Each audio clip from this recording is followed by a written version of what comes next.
Well, all right. We have Steve Delaney, Fausto Estrada, and Sam Louie with us. Good morning, guys. It's early for you guys. So Yes, welcome. we're glad to be here, Jonathan. Thank Yeah. you. So, Steve, why don't we start with you because you're the president of Prodigals International, and that's kind of the the ministry that we're going to be talking about these couple of resources that Sam and Fausto will be sharing with us in a minute. But tell us a little bit more about Prodigals and kind of what you guys are doing, and then we're going to dive into these amazing stories of these guys. Yeah, thanks again. Thanks for having us this morning. Yeah, Prodigals started in late '90s. There was a group of men who were involved in a secular recovery program for porn, sex addiction, love addiction, which is called Sexaholics Anonymous. And they found that that particular program was not really meeting their needs. They were really looking for something that was faith-based. They were Christian men, and they'd found sort of a community of themselves going to this particular meeting.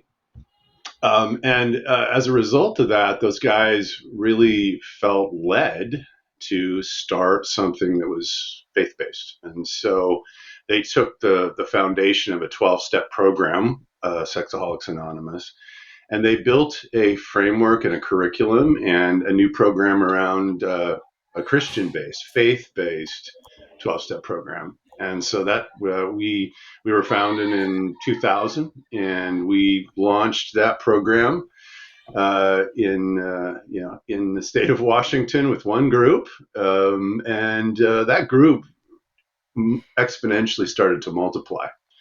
And the foundation of that program really is, that it's really about the kingdom, and for men that are caught up in issues around sexually compulsive behavior, sexual addiction, love addiction, all these issues of really we characterize as an intimacy disorder. I'm a mental health counselor.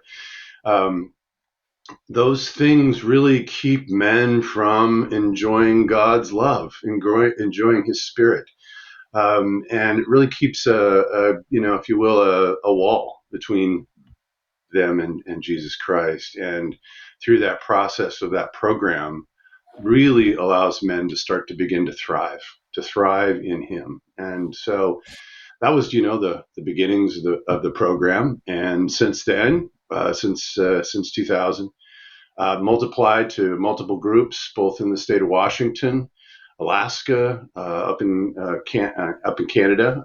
Fausto will be speaking about Canada and our groups up. We have a number of groups up in Calgary, and we have groups kind of scattered around the United States. And then, about 5 years ago, we started an online group. I think you're aware of that. Started an online group so that men both in the United States and Canada and even internationally can participate in our program. The key thing that differentiates us is our accountability model. It's a really important and key piece that brings men to a place of being, really being held to that level of accountability. And the other thing that differentiates us is that it's really about, for many men, they have tried other things. They've tried other programs, and for whatever reason, they have not been able to find success. And through our program, we see men being able to sort of be held to a fairly high standard, right? But it's also grace based. So we look at it from a loving, grace filled perspective. But that really is what can be a challenge for a lot of men, because it kind of pushes them to really be involved in our program. So yeah, so we've had those elements, and then also as the ministry grew, we offered a partner program so that the spouses, the wives of men who are struggling with these issues, get a support system. And so we offer that as well. It's called Partners in Process. Our men's program, by the way, is called Homecoming. Our Homecoming is the name of our men's program. And then we also offer coaching and counseling. So Sam Louie, who you're going to speak to here in a few minutes, Sam is a mental health counselor. I'm also a mental health counselor, and we offer mental health counseling services in the state of Washington for for men and partners as well as for couples. And as you know, you've spoken at our conferences, the Higher Men's Conference in Bellevue, Washington, as well as we have a conference for women affected partners called Partners in Process. That's Or, great. pardon me, called Restoring Hearts. Yeah, yeah, yeah. Yeah.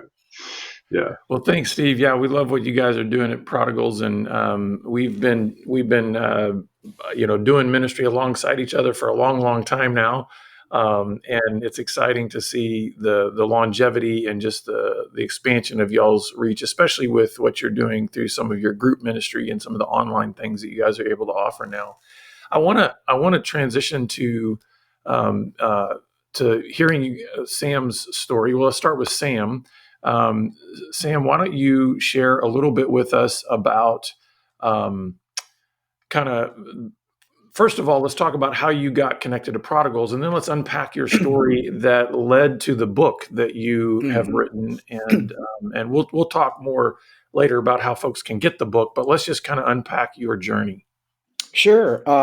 Steve and I used to work together at a place in Bellevue at a group practice that specialized in sex addiction and sex offense work. And then through the years, I was bouncing around various clinics, started up my own private practice. And I think right before COVID, somehow had an opportunity to reconnect with Steve. And the conversation led to like, is there a need if I came along and helped out with other extra clients that may come through Prodigal's way. Since I already had an office in Bellevue, they could either see me there or offer or see me virtually. Hmm. And so let's talk about your story because you have a pretty interesting story that has a very unique angle to it that sometimes doesn't get addressed in the entire recovery community. And so, can you talk about your personal story of recovery and why it's a little bit unique? Yeah, it's highlighted in the title of the book, "Passport to Pain: From Asian Immigrant to American Addict." My parents were immigrants from Hong Kong, and when we moved to South Seattle, I was about 4 or 5 years old. Excuse me. So my parents were already in their late 20s, early 30s, and they come from a very traditional Chinese background. They didn't know any English. So when we immigrated, I'm trying to understand the tension of what does it mean to still honor the heritage I grew up in, this Asian collectivist worldview where the group slash the family is honored above all else, and then I'm moving to a Western society that prides itself on individualism, right? Speak up. We want to know your thoughts, how you feel about certain things. In class, raise your hand. We want to hear critical thinking skills. Whereas on the home front, everything was just listen and obey, listen and obey. We don't want you to have any thoughts that are contrary to what the parent or parents or the culture has instilled in my parents through ancestors through centuries. Hmm. And then So when did that's you kind of get? the background. Yeah, yeah. And then how did that then lead to addiction? Like, what did that look like? How did that get birthed in your life? Yeah. The other piece of identity I should be, I want the audience to be aware of, it was more than just mainstream America and understanding my Asian background. When we immigrated to South Seattle, which at the time was primarily an African American neighborhood. So I'm trying to understand, what does it mean to fit in? I'm trying to fit into mainstream America that I see on TV. I want to fit into Black society that I'm encountering every day at school. And I'm also trying to fit in at school. and in a lot of I guess mental health understanding of immigrant experiences or minorities is this desire to fit in, right? I want to fit in. I want to be accepted. So to do that, I'll speak for myself. I hid a lot of my Asian parts, right? I didn't like that ethnic side of me. So much so, if it's helpful, I'll just read one short paragraph that might give the audience an understanding of what this really means in terms of trying to hide myself. I hate myself. This was one of my earliest thoughts as a Chinese boy in the United States. I wasn't white like those I saw on television. I wasn't black like those in my neighborhood. I was an Asian immigrant. I was an outsider, a foreigner, the other. It was 1976 and I was 4 years old. I hated looking differently, speaking different, and having different customs and traditions from mainstream America.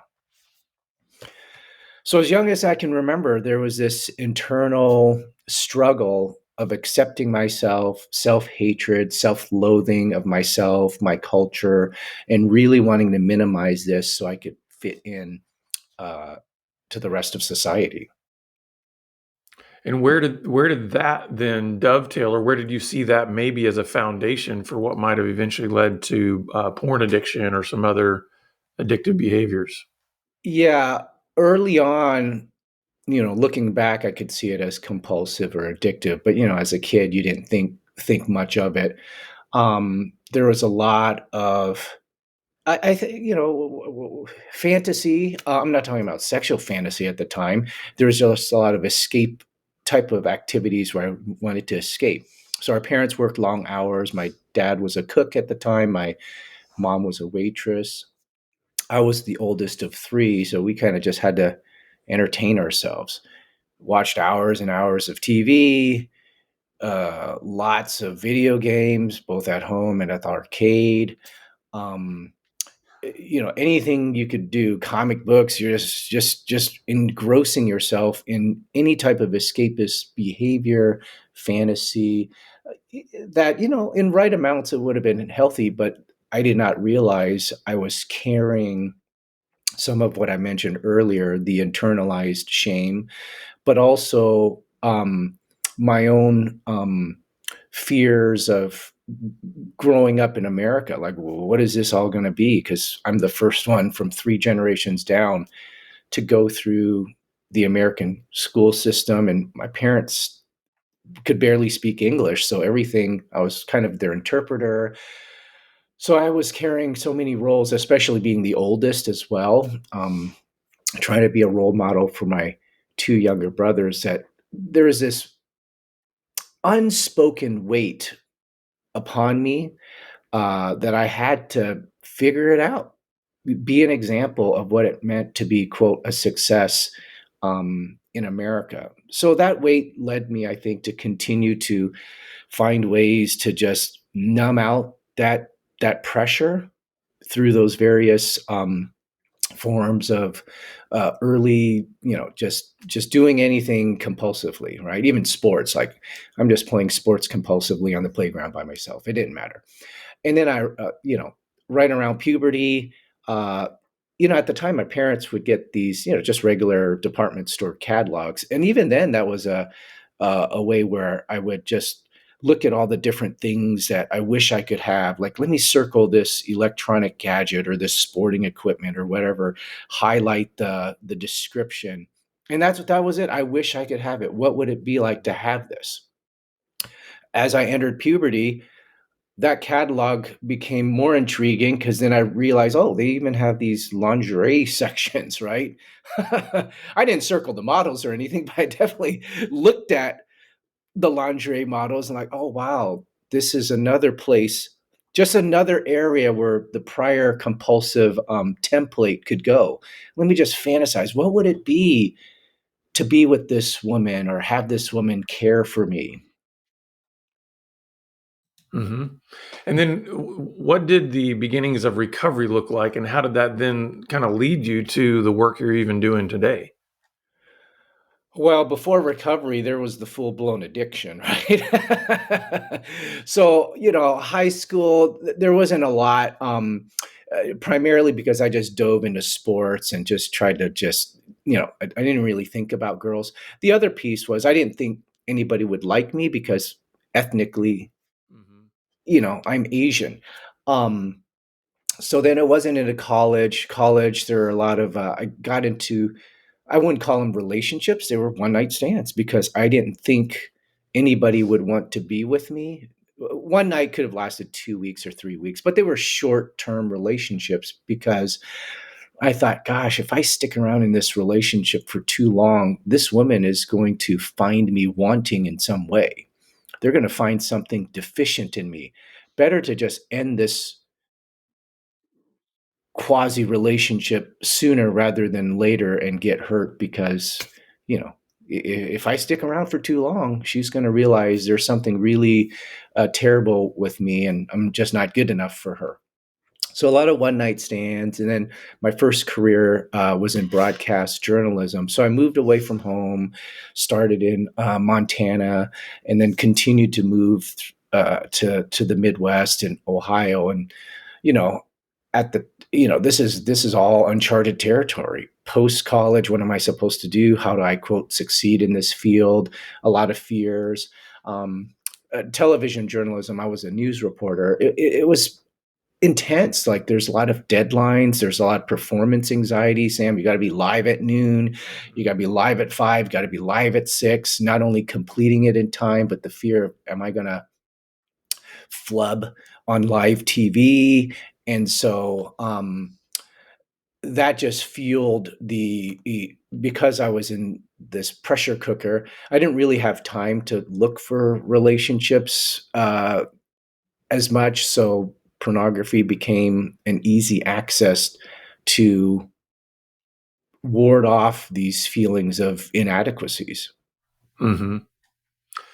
Yeah, and then so then where did that go? When did you finally start realizing This is a problem. that yeah, I have a problem that I'm not able to just quit anytime I want? Yeah. At the time in Ohio, I met a woman, Korean American woman, and we she was my first wife. We got married, but during the premarital counseling, I remember the retired church psychologist asked, like, "Hey, is there anything else we should know about you?" Uh, and I said, "Well, I do look at images. I do look at things." And like, what do you mean? And then I shared about the pornography piece. And this was back in like late 90s. So the understanding within the therapeutic community wasn't very strong. Hmm. And I remember and he was also retired for many years too. So this is all new to him. He's like, well, his assignment was this let's just flood the system. Sam, why don't you just look at as much porn as just get it out of your system now.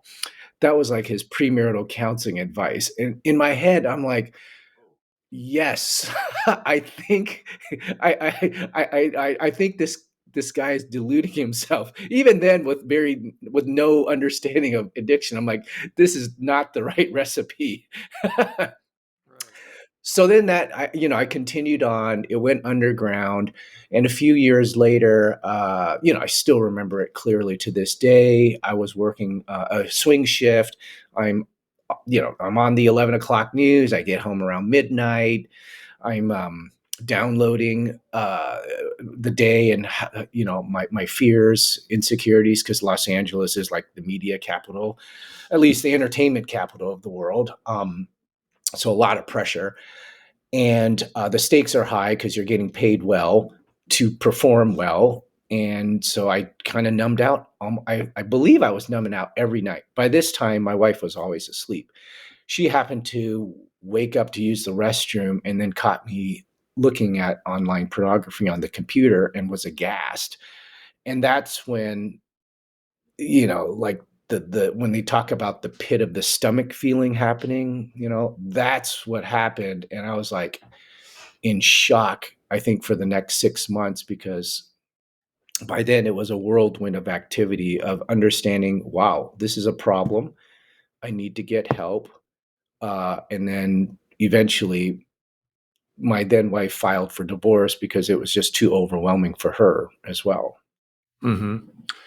And then, what did recovery look like, and kind of brought you to a place where you then wanted to go into the mental health field yourself? Yeah, there were no formalized. At least I didn't know.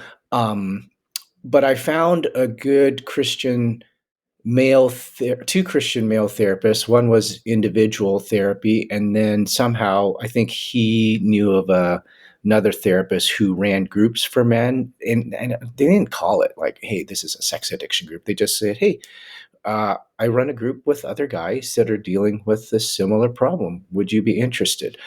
So I remember. The individual counseling was hard because it was just difficult for me from my background to get help of that nature. It was like a mark of dishonor to the family. So I didn't tell my parents I'm getting help. I didn't tell my parents what was going on that led to the divorce.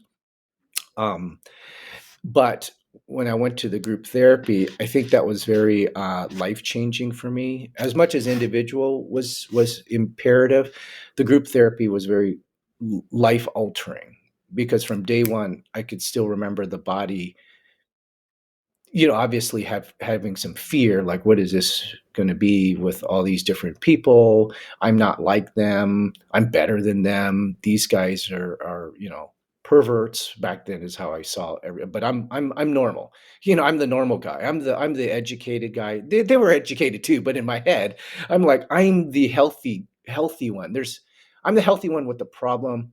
These guys are just weirdos with the problem. But the group helps synthesize and help me realize, wow, normal people like me and them can have these problems that I felt were so abnormal. And through a couple years of that group therapy, that really altered my understanding of myself. My culture started getting woven into the understanding of the addiction.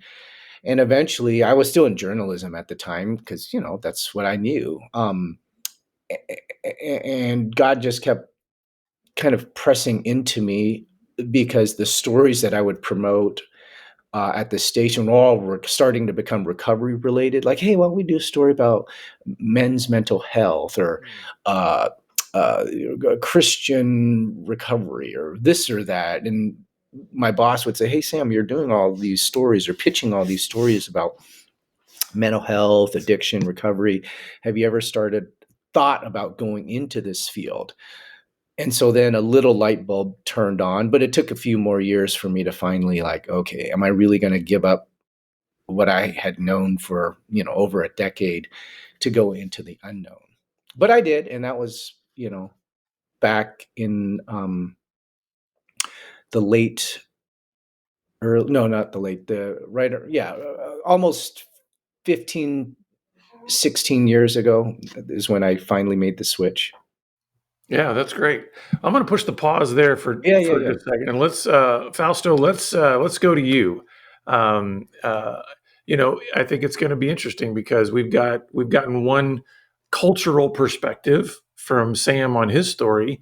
I think we're going to be able to get another cultural perspective from you on your story. So, can you give us a little bit of your own background of addiction and recovery and how you've gotten to this great opportunity to provide a Spanish language support group for men? Sure, and thank you so much, Jonathan.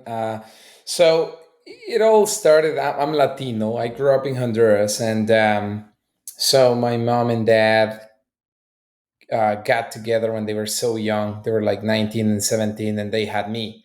So dad had to provide since a very young age, and my mom, was looking after me, but at the same time, she was trying to make an ends meet. I mean, she had to work as well because they were so young, and in our culture, the problem that we have is that men have multiple women. and that is just a fact. I mean, and it's unexpected things to happen. I mean, you typically have men who will have like multiple marriages, or and is not legal, but they do have like two, three, four women. You see what I mean, with multiple children on each family, and they just do and then live like that. And so it is breaking people's heart all the time, multiple times. But the problem is that you live in that consistent, um, how can I say it, in that consistent lost environment, right? I mean, so what happens is my dad was expecting of me, Fausto, you should, consider before getting married, you should consider at least sleeping with 100 women. You must. I mean, that is the goal. The goal is before you get married, you need to have slept with these many women. And so that expectation, obviously, the more women you have, the more of a man you become.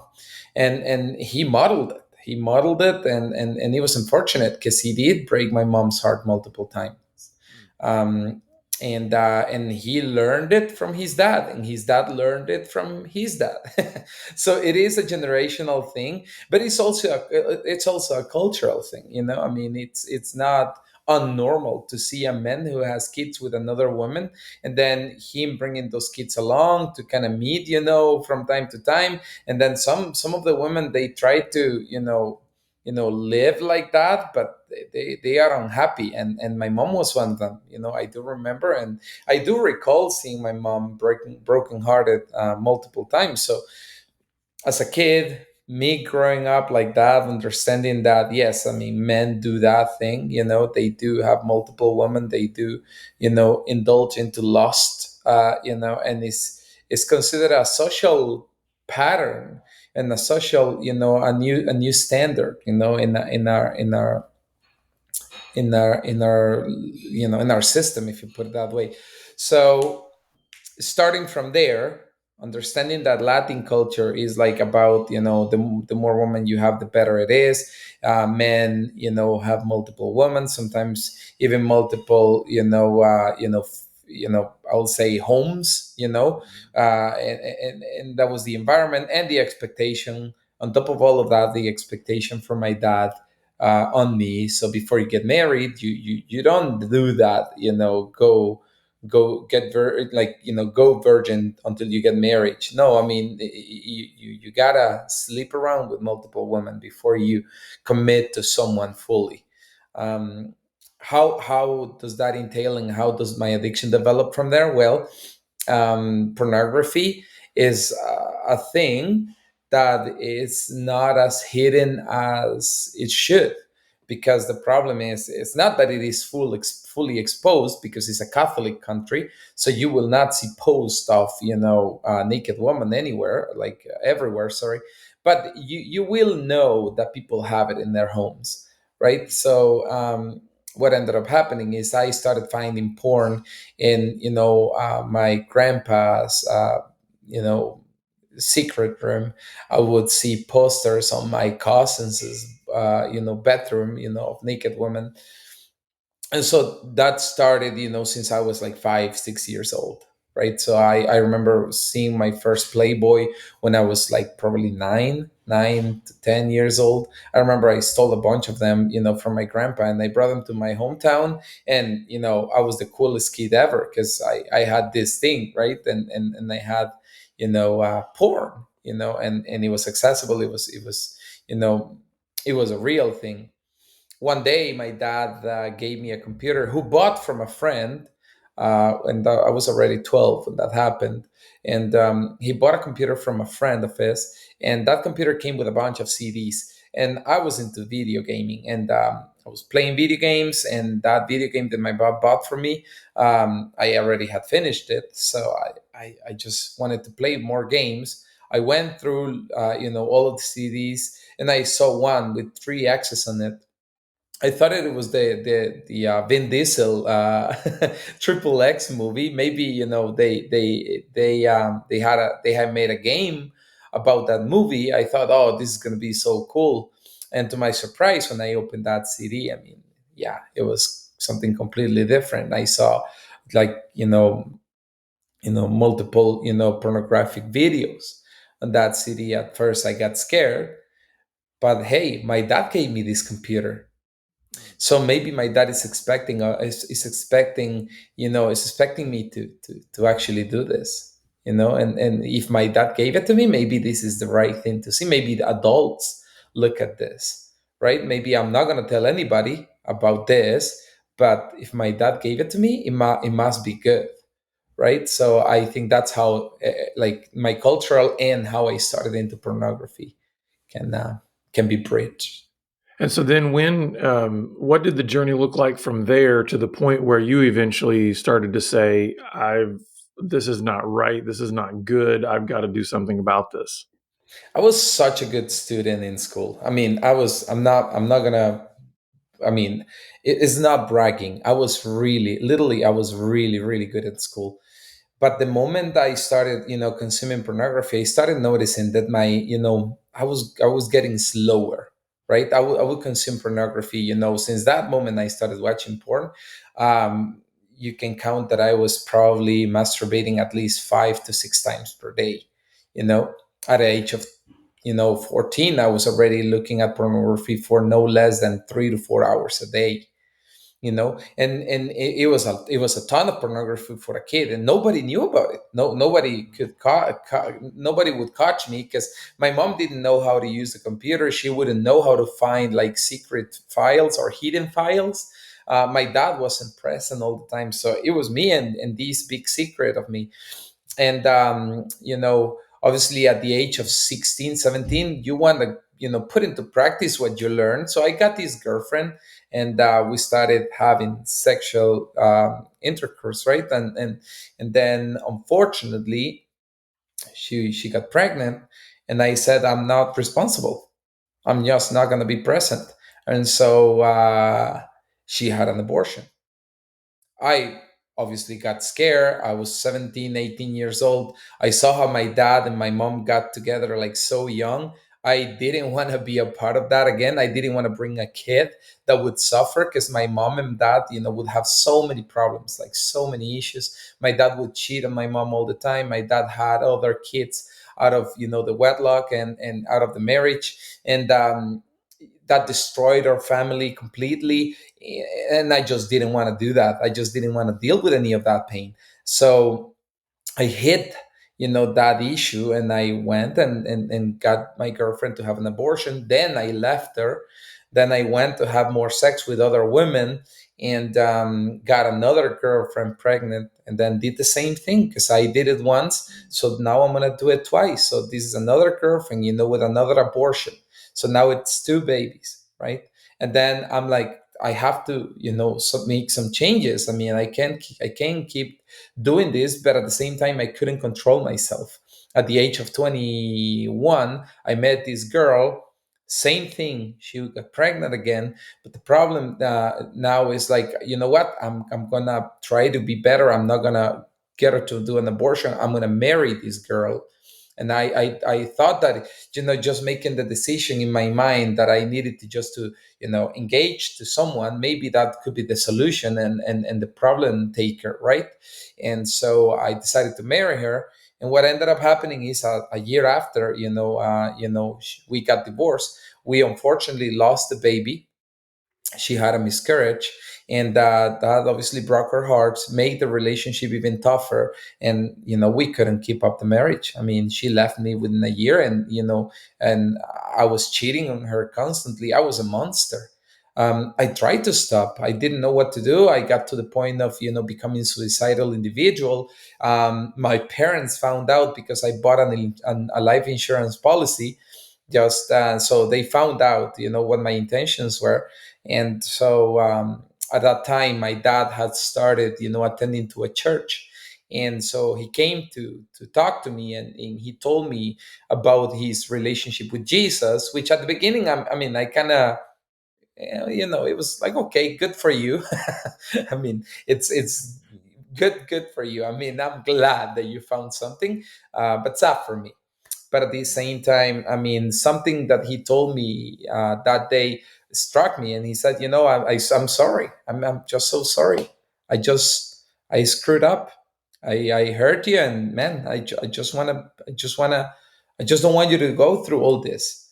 And so that, I saw a sincere man for the first time in my life. I saw a man who was, apologizing, and so I remember he said, "Go to Canada, move to Canada. You can't stay in Honduras." I had already become a permanent resident of Canada, so he said, "Move to Canada. I know something good will come out of this." And so I moved to Canada, and I thought, okay, maybe new country, new Fausto, and I'm not gonna have this addiction again. Well, the addiction got even worse because in Canada it was more liberal. And so now, finding sex and finding women who wanted to have sex without any commitment was even easier, and I just couldn't stop.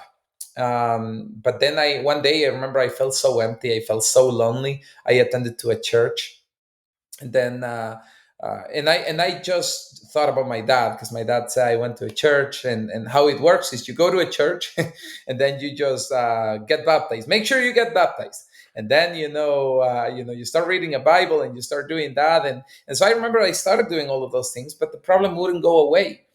It was my secret, and a year and a half, probably 2 years into church, my pastor one day mentions the subject of addiction to porn. um, I was like, maybe, maybe I do have a problem, maybe I don't. And so I tried to stop for that week. I'm like, okay, I'm gonna do a test and let's see how long I can take it. I mean, if I can last a week without porn, I am not an addict. I lasted probably 7 hours. And so that's when I realized, okay, I have a big freaking problem. I mean, this is not going to be an easy thing. A year into me realizing that, I met this girl, I married her, and from that day onwards, I decided I will not sleep with other women, which I haven't since that day. But I couldn't stop porn and masturbating. I just couldn't. There was no way. I tried everything. I even told her, before even getting married, I told her, like, listen, I have this problem. I cannot stop watching porn. And she said, let's fight together. Let's deal with this together. Let's try to find a solution. And we did so many things. Listen, I read books. I attended several conferences. I I went to a psychologist, I met counselors, and nothing would work. And so I was just desperate. First child comes in, and I'm still an addict. And then my second boy comes in, and I'm still an addict. I remember one day she asked me to look after the boy. I left the boy in the bed, and then I went to the washroom to watch porn. And then, I remember when I got out of the washroom, she was just waiting for me outside. It's just like, I can't believe that you cannot even watch your own son for like 20 minutes without you having, to compulsively go to the washroom to masturbate because you need to watch porn. We have a problem here and we need to solve it. And I didn't know what to do. At that timing, a friend of mine invited me to an XCC. It's an extreme character challenge. It's a big hike with, it's a Christian event. So you go there with 100 men in the middle of the bush, and you just go through a long, and exhausting, hike, if you put it that way. You have to bring everything with you. It was my first time camping. It was my first time backpacking. It was my first time doing a hike like that. It was miserable. I hated it. But on one of the days, I mean, one of the men touched on the subject of addiction. He did mention that, and I do remember asking, "Okay, how do you get rid of it?" I did ask about that because that was my biggest issue, and I just haven't had an opportunity to be free from it. I wanted to feel and experience at least 1 month without being an addict. You see what I mean? And nothing would work. And I just asked the questions, and nothing would work. And I was just desperate, man. I was just desperate, and I just didn't know what to do. And the man at that place, one of the men there said, I mean, at the end of the hike, we'll tell you about a group that has helped multiple men, and we'll just tell you, how it works, and just be patient. That was day 2. I was so expectant. I was expecting that man to come and find me and to tell me about this group, because I, for some reason, thought like if I came all the way here to hike 50 kilometers and I'm gonna find an answer, to my problem. This is the place where I want to be, and I'm gonna finish this with hope. Now, for some reason, that gave me a bit of hope. During my hike, fourth day comes in. I asked the man, okay, so can you tell me the number? The guy just gave me one email. And as soon as I came to Calgary, that's the first thing I did. I just went in and I just wrote to this man. His name is Darian, and I remember, emailing him about, hey, I have a problem. Is there a solution here? I mean, please let me know what to do. He connected with me like 2 days later. Then he told me about the online group in Calgary, and the program was called Homecoming Prodigals International. It was great, great. I mean, at first, it was a little weird because they needed to improve their slides. They were like from the 70s, and oh my goodness, it was like, okay, this is very, very strange. And all of the men were so quiet, and it was like, if you had killed someone, like, it felt more like a funeral instead of a recovery group. But anyways, I mean, I just saw all these men, being transparent. And okay, so I thought of myself, maybe, I have tried, good gadgets and covenant eyes and multiple things, and they did help, but did not solve the problem. My problem wasn't, just pornography. My problem was a change in my heart and my mind. I needed that, and I just didn't know how to get it. And so as soon as I talked to Darian for my first meeting, he did mention to me, okay, there are requirements for you to jump into a sobriety group. Okay, for some reason, I completely neglected the part that I needed to read 3 books and the part that I needed to do, reflections on those books and put insights in it. And there was a lot of work into it.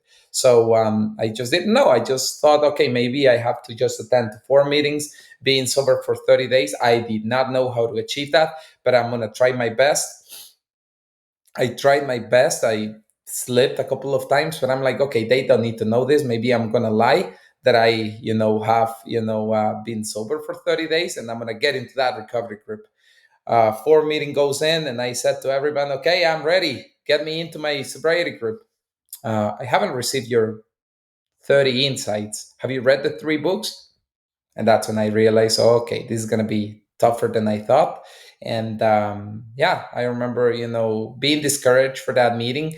But one of the men, who was recently connecting again, because he had recently moved to another city, his name is Alex. He followed up with me and phoned me. He spoke Spanish to me, and that was a new to me, because okay, speaking a Spanish speaking folk here, and he was a mentor for over 10 years. Alex, he phoned me and we started talking about my addiction, my journey, my problem. And he said, listen, I think you should stay, because I felt discouraged. I just didn't know if it was the right place for me, because there was so much work, and I have a job, I had 2 kids, I had a wife, and all of the things, that I could put before this program. So I had the perfect excuse for not taking it, right?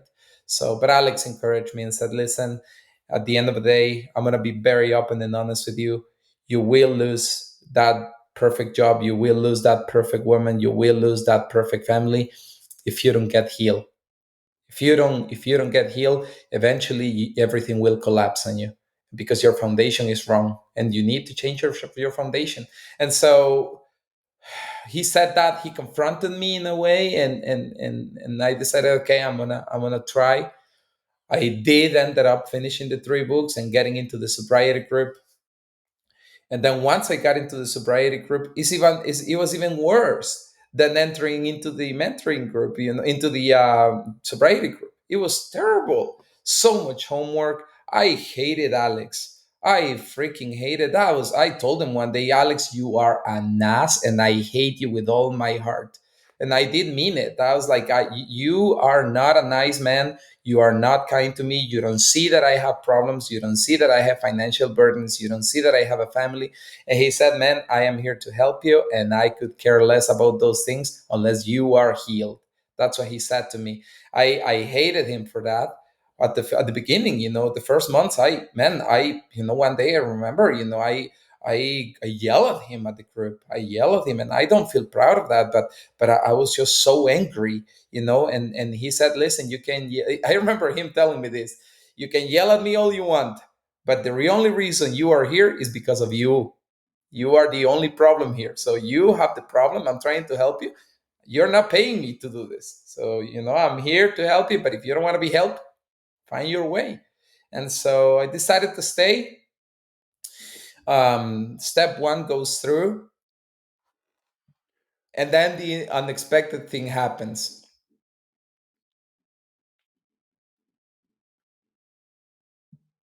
I am trying. I am trying to be sober, right?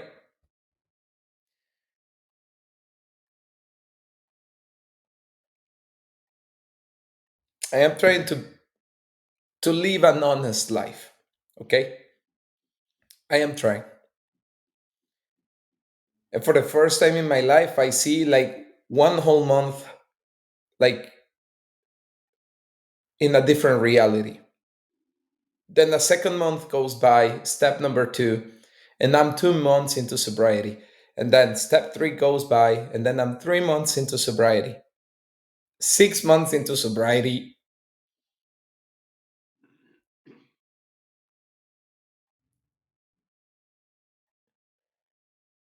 And I am just a different man altogether.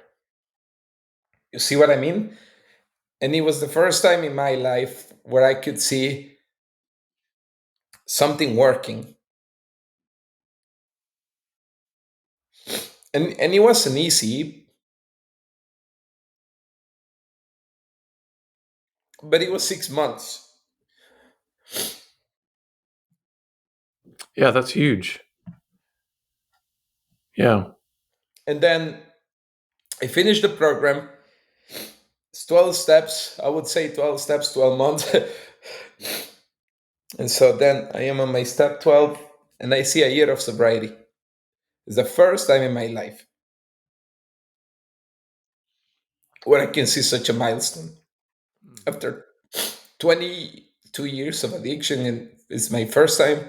It's my first time, me having something meaningful in my life. And so That's good. yeah. Mhm. Yeah. That's so good. Yeah, I think all of us on this call can relate to those feelings because we've all had those breakthroughs, and that's what we want our audience to hear and see. Is that even if you have tried and tried and failed and tried and failed and up and down and just all these what we might call false starts, um, the persistence is worth it. The Alexes of the world are worth it. Those guys that are willing to get in your face, and that's what I want to say here. To all of you, Steve, Sam, Fausto, you guys are now paying it forward because of what has been poured into your life. And I think that's so important. Now, for the sake of time, I want us to be able to talk very quickly and briefly about Sam. I'd love for you to share about your book and how people can get connected to that. Fausto, I would love for you to be able to share about what has come of your story and being able to now offer a Spanish language group for men. So, Sam, share about your book and how people can get connected with that. The book Passport to Shame, from Asian Immigrant to American Addict, Amazon, Barnes and Noble, any online retailer. There are some local bookstores or smaller book uh, in-person retailers that may sell them, but you can go online to get it. Yeah, and who is that book really targeted at? Who do you feel like is going to? What are you trying to communicate through that our audience may be able to benefit from? Well, I wanted anybody who either A, struggles with addiction, those who are in the helping professions, pastors, teachers, people who interact with Asian cultures in any capacity, um, Yeah, or those who just want to understand a bit more about immigrant experiences and minority mental health. That's great. Yeah, we will definitely post or point to that. And Fausto, share with us what you're doing now, which is so exciting to be able to say, "Hey, now that you've been experiencing sobriety, what are you doing to help, especially Spanish speaking men?" Yeah, no. So as soon as I finish my 12 step, I mean, the step is essentially encouraging you to go and reach to others and support others as well. So obviously, I told my pastor about it, and he said, "Okay, is it in Spanish?" I said, "No." And so immediately, okay, that's a big problem here, because not all of the men that come to my church, speak the language. I went to Colombia to speak to a pastor, and I told him my whole story. I told him my whole journey, and he said, "Listen, you should talk about it. Let's talk about it in my church." I did a presentation for 200 men in Colombia, and it was powerful. I told my story, and then he immediately said to me, "Hey, man, I think God is calling you to come and translate all that stuff, because." I mean, there is no, English speaking folk here in Colombia right now, so I think you need to make that gap, you need to bridge that gap by doing something. So yeah, I needed to get that going, and I spoke to Alex. Alex spoke Spanish as well. He said yes, and then we decided to start the Prodigals, in Espanol, the Prodigals Homecoming, in Espanol, for Spanish speaking folks. We meet every Wednesday at 7 p.m. Mountain Standard Time. So what we are doing is we are now on our second sobriety group. They just started 2 Wednesdays ago, so it is very exciting. The first sobriety group that we started with 16 men. Out of those 16 men, 4 completed the program. So those 4 men are co-mentoring right now with Alex and myself. So very, very powerful. Yeah, yeah, that's super exciting. I'm so glad to hear that. And Steve, why don't you share with our listeners? All right, where can they go to get everything Prodigals, like to learn about all of your resources? We have a lot of resources. Prodigalsinternational.org is our website, and we have there's links up there to our groups, obviously to the Spanish group. If there's interest in the Spanish group, we have the online Saturday morning meeting for our international meeting that we do online. We have lots of resources. There's recently we actually posted Blue Sky Recovery Series, which is a mental health series, an 8-part series that's free for men and men's mental health, that's available also on our website. So we have lots of resources on the website, and they can contact us, and we'd be happy to give them support and give them help and make recommendations, regardless of what their needs are, whether they're in need of counseling and coaching, in-person groups, or if they're in need of online resources. And we have a lot of, like I said, online as well for our support groups. That's so good. Well, I just want to say thank you to you guys for getting up early for this interview and for what you guys are doing in this space of ministry. And thank you so much for being on the program today. Thanks, Jonathan. Thank you, Jonathan. Thanks, Yeah. Jonathan. Well, listeners and viewers, we're going to put a lot of info in the show notes. There's been a lot of good resources that have been talked about today, but I also want to highlight what I hope you heard today, and that is the power of story. We want to help you take your next best step towards wholeness in Christ so that your story can be also a story of redemption, a story of healing. So please reach out to us, and we look forward to seeing you back here again next time on the Pure Sex Radio program. Take care.